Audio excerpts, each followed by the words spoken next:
Welcome to Drone Systems and Control course. It's a continuation of our previous lecture on autopilot design. In previous lecture, we talked about how the control allocation going to be, how the architecture of flight control system, how the different modes which is present in flight management, how the modes affects the controller gain and controller structure. In this lecture, we are going to focus more on flight control architecture, right? We are going to study how the control architecture is going to be, right? How they are connected, how the different modes are connected, right? How the information will flow, right?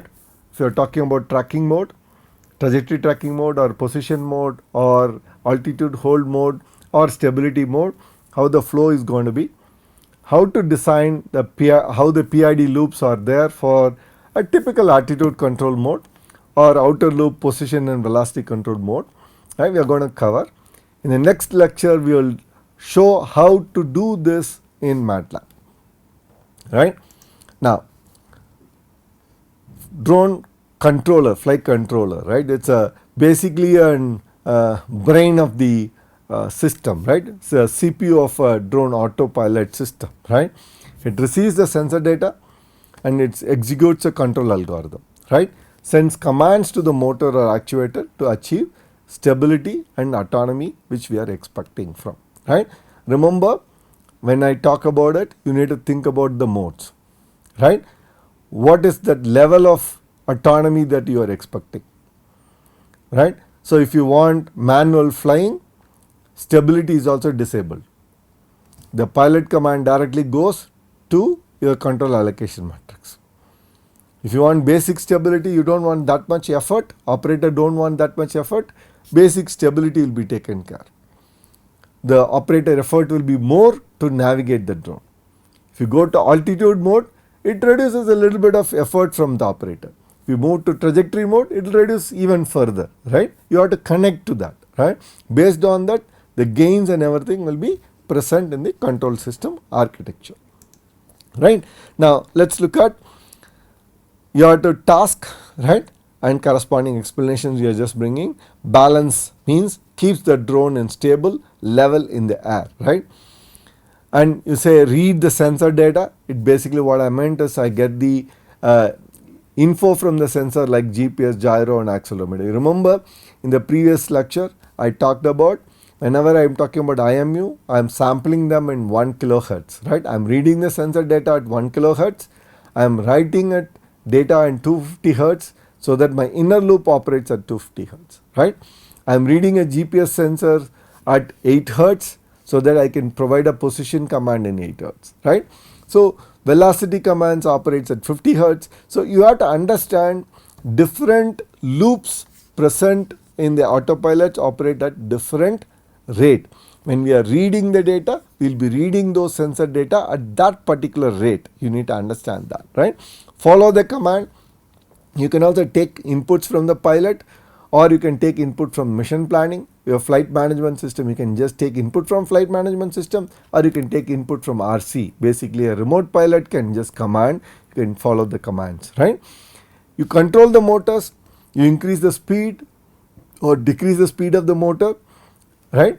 Basically to adjust the thrust such that the vehicle perform a specific trajectory, follows the specific trajectory which is required by the pilot or by the mission planner, okay? So you also have to look at certain definitions clear for you. Sensor fusion means I am combining IMU data, combining with the GPS data. I have a magnetometer if it is present, use a magnetometer, barometer if it is present. If not, you have to define what is the measurement for your height, right? It could be a LiDAR, it could be a radar. What is your measurement? That you need to say and that information will be combined. If you have barometer, LiDAR and radar, you need to say which one is a priority, right? So based on that, the sensor fusion will take place and you have a fused data, right? Altitude estimation, altitude is not measured directly. What we measure is a rate, right? So we calculate the attitude from sensor fusion. In stabilized control, we run a PID or PD or PI, depends on what is required, and or we can even run an advanced control, robust control mechanisms, right? So to maintain the operations, the orientation and altitude. Navigation guidance loop, which sits behind, based on the waypoint in a flight management system, takes the mission planner, takes the waypoint, waypoints defines where you have to be at what time. Based on that, it computes the velocity required from one point to another point and commands automatically, right? Fail safe, if something is, these are advanced modes, right? When loss of GPS, if the battery is low, if remote control signal is not there, it's all predefined trajectory stored in the flight controller. So those trajectory will be executed so that the aircraft come back to safety, right? What are the communication interfaces we are looking at, which connects the ground station to flight controller or remote controller stick to the flight controller or the companion computer to the flight controller. That's something is very important. You have to understand that, right? Now let's look at the flight control architecture. What I want, I am talking about stability mode, which basically a rate control system, right? I am getting a command, rate command directly from the stick. I am trying to produce output U1, U2, U3. U1, U2, U3 are pitch rate. This is talking about pitch. This is pitch, roll, and yaw. Okay. Thrust come directly to your control allocation in a stabilized mode, right? You have a sensor fusion which estimate, probably I will connect all the subsystem and explain. You have a sensor fusion, takes the IMU data and estimate the states, basically the attitude. It sends the attitude to your rate control system, right? And you have a separate control loop. This is your thrust, U4 is your thrust, right? If vertical velocity control system is enabled, then your command will be pilot input command, which could be height command, which can be converted into vertical velocity command, and that will produce necessary thrust change. If you look at the rate control system, if there is a input, let's say position inputs are given, which is X and Y position, and which will go to horizontal position control system, it converts that into Vx, Vy demand. What is my velocity in X direction and Y direction demand? Horizontal position control system takes your X demand and Y demand and look at your X and Y, right? This is current drone X and Y. Based on the differences, it produces whatever the necessary velocity required in X and Y plane. That velocity command goes into your horizontal velocity control system. The horizontal velocity control system provide desired attitude. Okay, basically phi, theta and phi, right?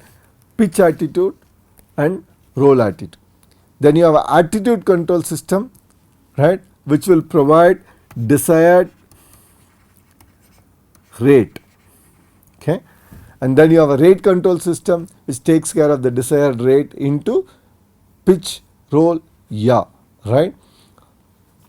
So this is how it works. For yaw, it comes directly to yaw attitude control system, and yaw attitude control system, you take the psi demand, it produce R, right, desired roll rate. RC is your roll rate, right? This is basically your desired roll rate, right? Here you give desired yaw command, right? The desired yaw command converted into desired roll rate, and that goes into rate control system. So desired pitch slash roll, sorry, this is not roll, this is yaw. Okay, decide yaw, pitch roll combined with yaw, pass on to rate control system to produce U1, U2, U3, right. So, everywhere there is an additional arrow, you see FM. FM is a flight management system. Anytime you can reset the mode. If you say that I'm going to do a stability mode, the position control system vanish, horizontal velocity control system will vanish, right.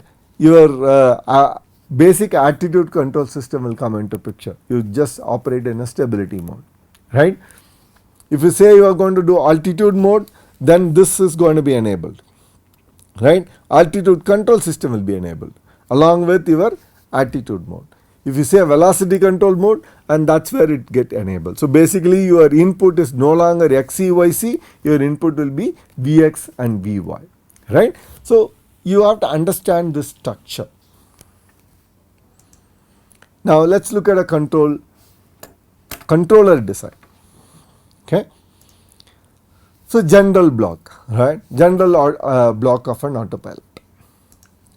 So, we are moving from the architecture and the flow into typical controller design, right.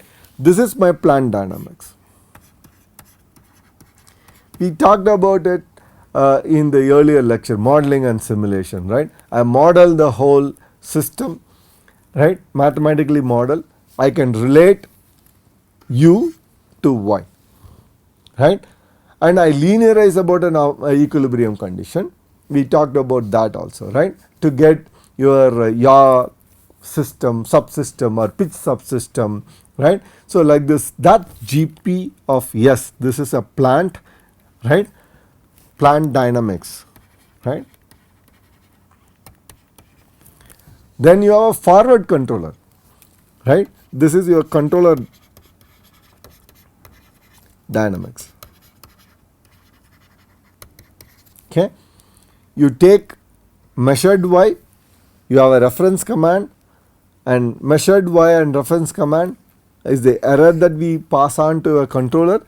The controller converts that into command U, right, control input U, and decide control input, you can call it, and that goes to your plant, and plant produces your Y, right. That is a general structure of your every block, whether you talk about rate control system or attitude control system. The only difference will be your R will be different, your corresponding Y will be different, right. Now, we are just looking at GP general representation, right, how this plant dynamics going to be, Laplace transfer function of the plant, right. It will have a constant K, right, open loop gain, numerator polynomial, right, this is numerator and this is your denominator. You can represent them in this form. This talks about zeros of the system, this talks about poles of the system.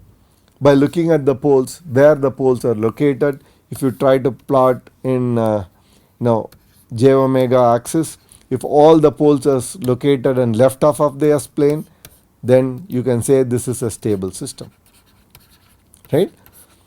So, GP tells me about the system, right. We talked about what will happen to transient response, how do you analyze, whether we talked about stability aspect of it, right. So, GP helps me to understand the system, right. Now, the controller architecture, the controller also will have a numerator polynomial, denominator polynomial, that is your controller transfer function, and that controller transfer function is what we present here. Depends on what type of controller you are implementing.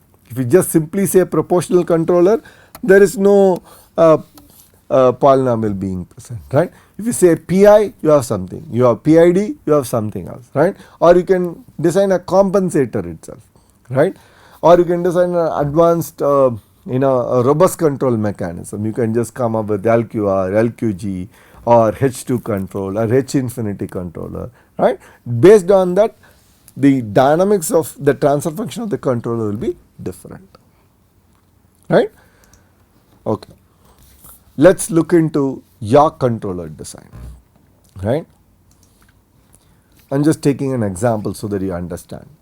So what we do, we look at multi-rotor yaw dynamics, right? That's my plant transfer function is.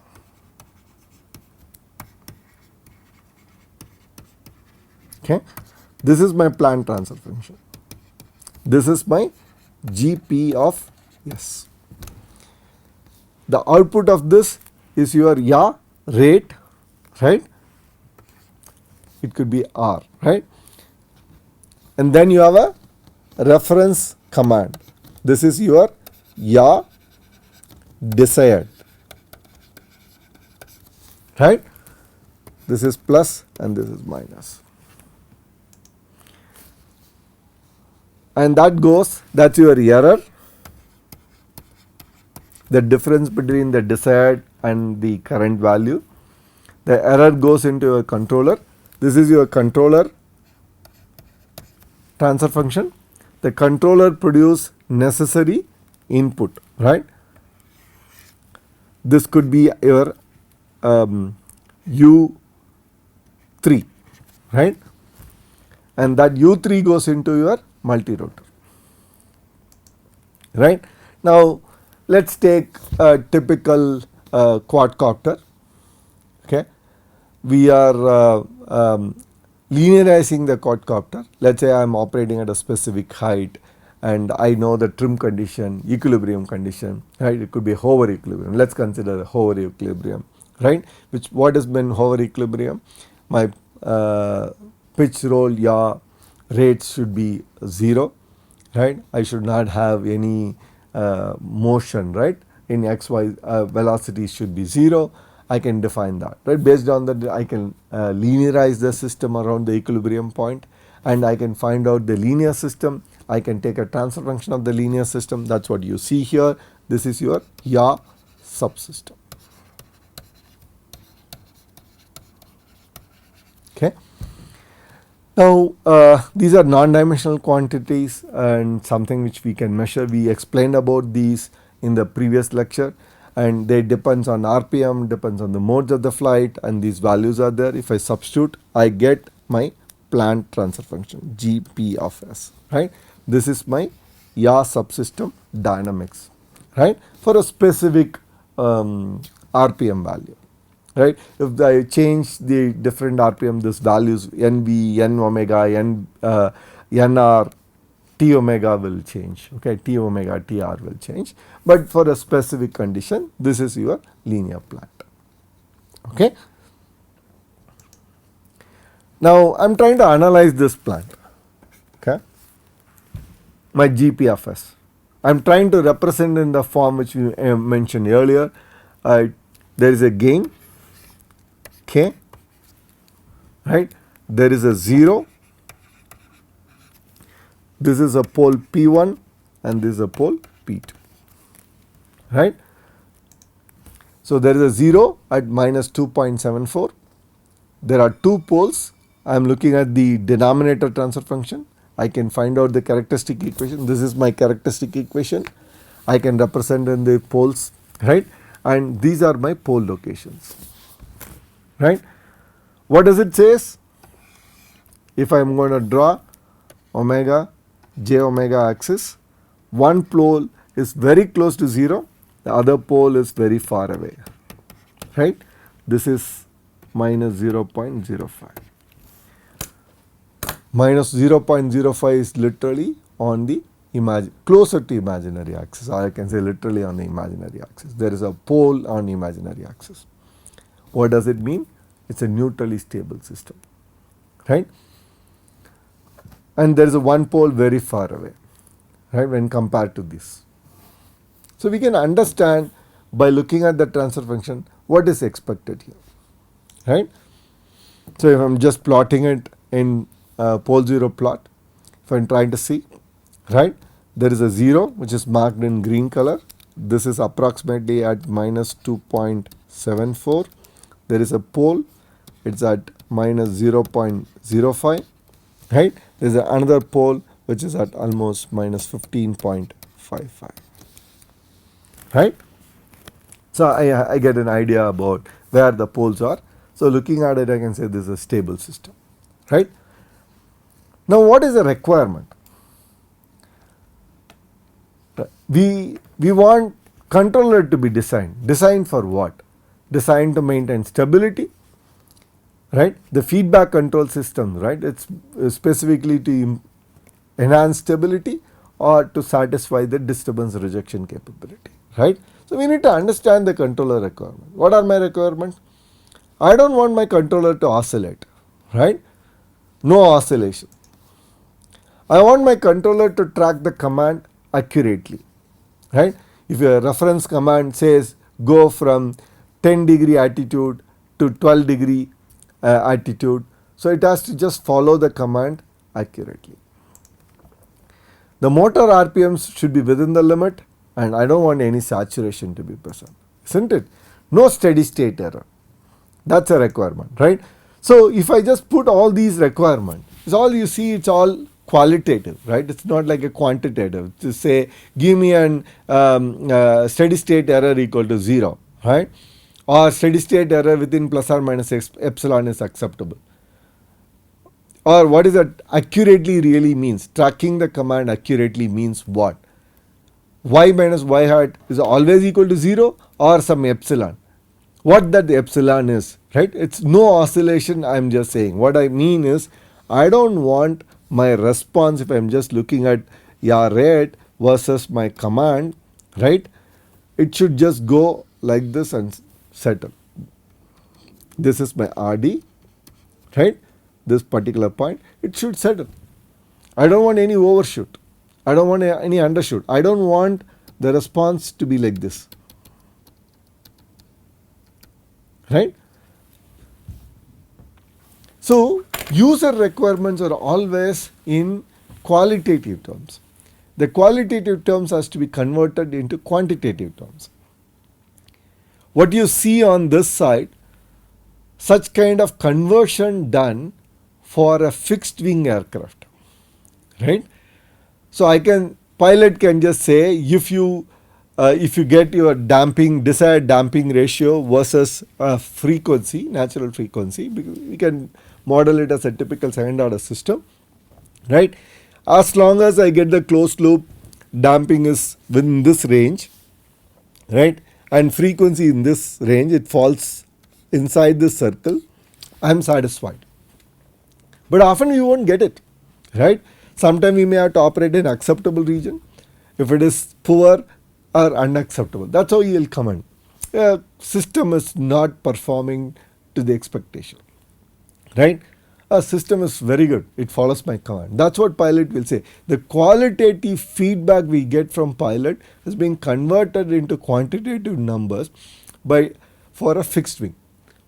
But there is no such activity has been done for multi-rotor system, unfortunately. Okay, so we need to figure it out what kind of quantitative terms required for this. So I just put it, I want my steady state error equal to 0. I don't want 0% overshoot, right? Okay, and I'm saying y minus y hat, right? That's your error. If you look at your error, should be less than some epsilon. Epsilon is a small positive number. Okay, small positive number, very small positive number.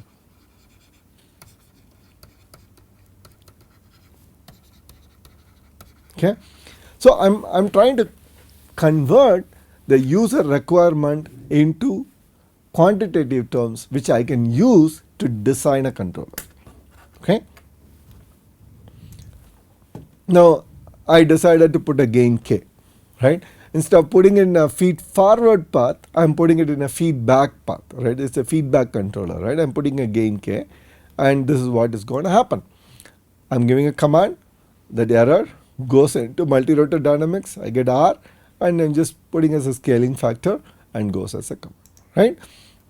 This is my GS, right? My GS is going to be a K, feedback controller. Earlier the controller was in feed forward path. Here we are putting in a feedback path just for a discussion purpose. We can, right? Now, if I am plotting a open loop root locus, right? If you look at the root locus plot, it behaves like a first order system, right? It does not reach the reference value at all.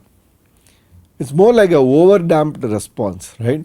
Any gain does not satisfy the requirement. Whatever the gain value I put, it not satisfy my requirement at all, right? So that's going to be a problem for me, which means I need to design a compensator. I can't go with simple state feedback. I need to go with a compensator design. So what I want to put a PID controller here, a compensator here, right? So I'm just giving a reference command and yaw rate, and this error goes in. I goes to a compensator, that's PID, and output of it just goes into my dynamics. Okay, I'm assuming the control allocation matrix are all exist, and that's is absorbed inside my multi-rotor dynamics. Okay, I'm not really bothered about them because they are just a linear function. U is equal to some omega 1 is equal to A1 U1 A2 U2 A3 U3 A4 U4 like that. So it's a linear, so I don't have to really model it here, right? I'm ignoring them, right? So if I have it, I have to have a controller. Controller is basically, if you look at, it's a proportional, integral and derivative. You know what proportional controller does? Integral control I need because I mentioned I want a zero steady state error.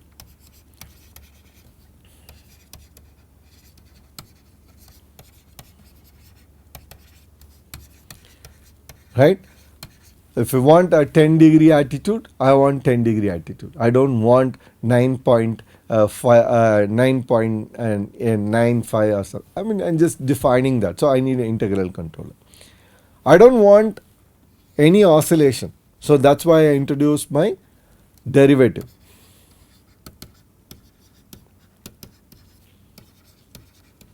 I don't want any oscillation. I want my response to be perfect. Let's say this is my RD, right? My response should go up and settle like this. Okay? And proportional controller, Kp is my proportional gain.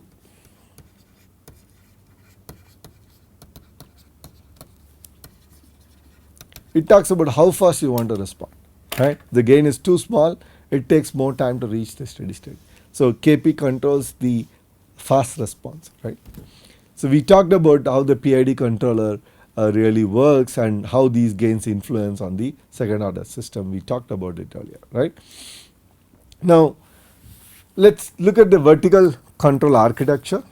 Okay, basically we are just talking about vertical velocity, right? What we are doing is we are giving height, rate, basically v z direction, right? Or W, we call it UVW. W is for vertical velocity that goes on. My output is my U4, which is thrust. Okay. So I have a sensor which estimate the H and W, and that's coming in. I'm using that W information and I'm trying to get my U4. There is a commanded vertical velocity coming from the stick, which goes as an input to it, right? Let's talk about vertical control system, right? And if you talk about altitude control system, then you will have a height command, and that goes into altitude controller, and the altitude controller produces the velocity demand, and the velocity demand will goes to vertical velocity control system. This is vertical control, right?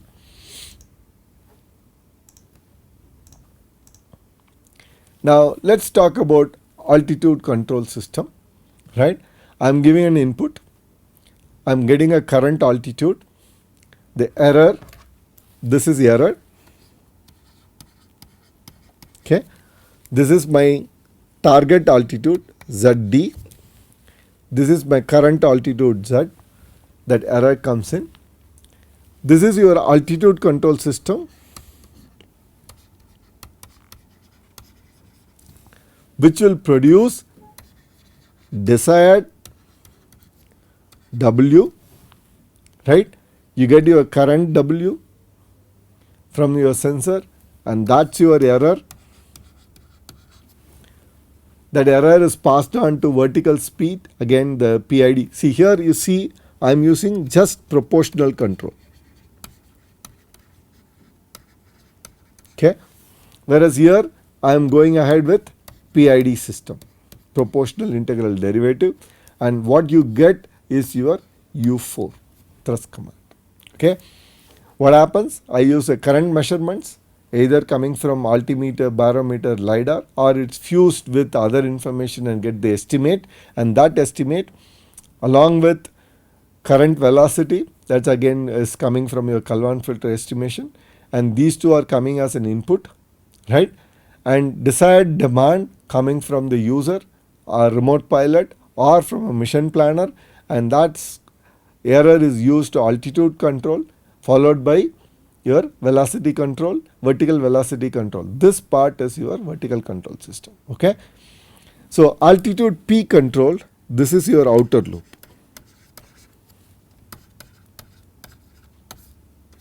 Right, whereas this is your inner loop. Okay. Now let's look at a horizontal control system. Okay, that's a vertical part. Let's see the horizontal control system completely. Okay, based on the mode, I am talking about trajectory tracking mode. What happens? You have X and Y demand, which goes to horizontal position control system, which will produce velocity demand, okay, and goes to horizontal velocity control system, which will produce your pitch and roll attitude, and your attitude control system will produce your rate demand, and what you get is U1, U2, U3. This is only for pitch and roll. So yaw, directly yaw attitude is given as a demand, that will produce yaw rate, right? This is your yaw rate demand, that will give you your U1, U2, U3, which is basically your pitch, roll and yaw. Okay, this is your horizontal control system. Now if I look at a horizontal control system, I am only just talking about rate controller to give you an how it's going to be. I have a PID here for roll, okay, pitch, yaw, all of these are PID control system. Whatever I am getting target roll rate, target pitch rate, this is target roll rate, target pitch rate, target yaw rate, and the thrust command directly goes to your mixer. This is your control allocation, right?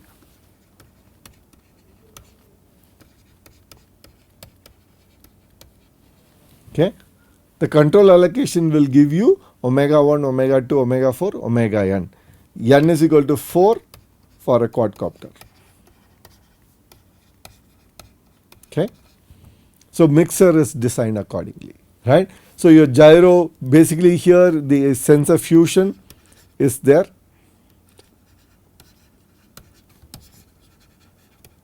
Which will give you the necessary rates of the current system, that's taken in and you get the response, right?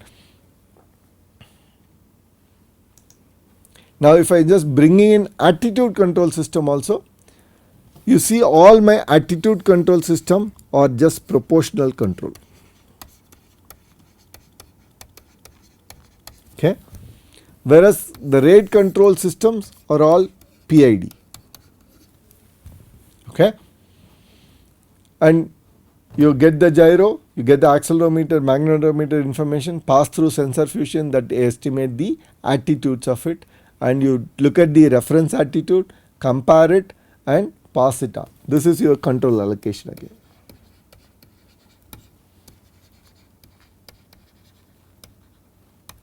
Okay. Now if I just look at a position control system, right? how it's going to work. I get a X demand and Y demand.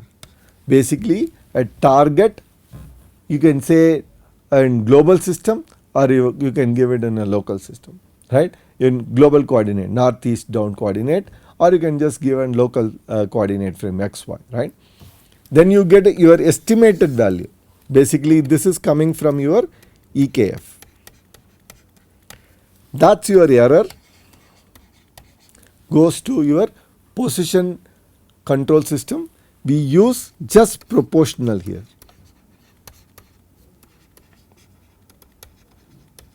Okay, that will produce desired velocity. Okay, again you use from EKF estimated velocity, basically U and V you pass on, and what you get is your error. Here we do PID, and that will give my target roll and pitch, right? So that's how my position control system going to be, right? Now I'm going to implement the whole thing in MATLAB just to give you a Simulink architecture. When we go on to MATLAB demonstration, you will understand that, right? So if you see here, this is our entire multi-rotor system, multi-rotor dynamics, right? And it's taking all the aspects into picture, and this is just my output, sensor output for display, right? And I have wind based information. I am assuming there is something available. I can estimate the drag forces, and I have a propeller dynamics. This basically talks about this motor propeller. This is our motor. This is my propeller, right? The output comes from here is my the force and torque, force and moment, and then you have the drag force coming here.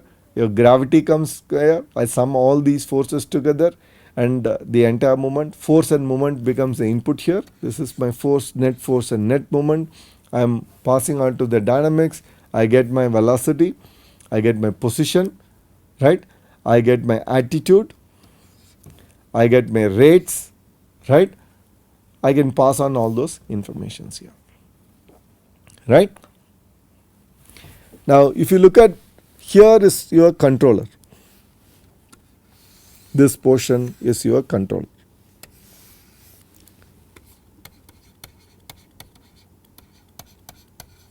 Okay. Here attitude control is there, the altitude control is there, you have XY control is there. I am integrating the XY and velocity control inside to show you how does it look like. Okay. So I am realizing the whole architecture, and we can look at it how it's going to work and how to control the gain in the next lecture, right? In a summary, we understand the functionalities, we understand the flight control architecture, look at the yaw subsystem, you look at the yaw rate controller, we looked at vertical and horizontal control system, looked at the position control architecture, right? And then we saw how it's realized in MATLAB. Okay. You have the reading materials. You can look at this book, Small Unmanned Aircraft Theory and Practice. Aircraft Control System and Simulation. Frank Lewis book is very good if you want to understand more about different aspect of automatic control. Quad rotorcraft control, a vision based hovering and navigation is an interesting book. It talks about again how you can use vision as a sensor to estimate the environment and then use that as an insight to talk about hovering and navigation. And then you have an interesting book on Introduction to Multicopter Design and Control. It talks about modeling, it talks about sensors, and it talks about the control architectures in details. That will be very useful for if you want to implement and practice it in MATLAB. Okay, thank you.